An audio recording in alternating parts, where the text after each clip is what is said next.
गणेशोत्सव आता अवघ्या काही महिन्यांवर येऊन ठेपलाय. मात्र लाडक्या बाप्पाच्या आगमनाचे वेध सगळ्यांनाच लागलेले आहेत आणि त्यामुळे गणेश मूर्ती शाळांमधील लगबग आता वाढलेली आहे. तर रत्नागिरीमध्ये गणेश मूर्तींचं काम आता अंतिम टप्प्यात आलेलं आहे. दरम्यान यावर्षी महागाईचा मोठा फटका मूर्तीच्या किमतींना सुद्धा बसतोय आणि पेट्रोल डिझेलचे दर वाढलेत.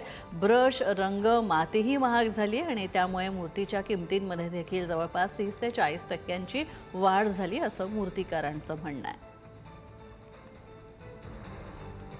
कोणी माणूस ज्या सणाची आतुरतेने वाट पाहतो तो सण म्हणजे गणेशोत्सव आणि हा गणेशोत्सव अवघ्या 1.25 महिन्यांवर येऊन ठेपलेला आहे आणि आपण गणेश चित्रशाळेमध्ये आहोत. गणेश चित्रशाळांमध्ये देखील आता लगबग ही आपल्याला मूर्तिकारांमध्ये पाहायला मिळते. आपण सध्या पाहिलं तर मूर्तीचे जे काम आहे, कोरीव काम हे पूर्ण झालेले आहे आणि काही दिवसानंतर आता कलर कामांना देखील सुरुवात होणार आहे. आपण जर पाहिलं तर आपण रत्नागिरीतील नाचणे येथील आशुतोष कोतवडेकर यांच्या गणेश चित्रशाळेमध्ये आहोत. आपण जर पाहिलं तर आता सर्व जे मूर्तिकार आहेत हे या कामांमध्ये व्यस्त असलेले आपल्याला पाहायला मिळत आहेत.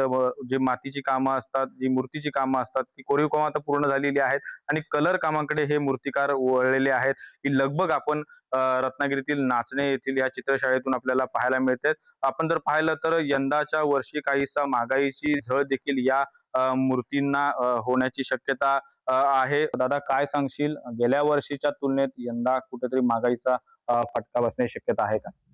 हो, निश्चितच. कारण का पेट्रोलचे रेट वाढले आहेत, परिणामी ट्रान्सपोर्टचा खर्च वाढला आहे आणि परिणामी रंग, माती, ब्रश याच्यामध्ये सुद्धा वाढ झाली आहे.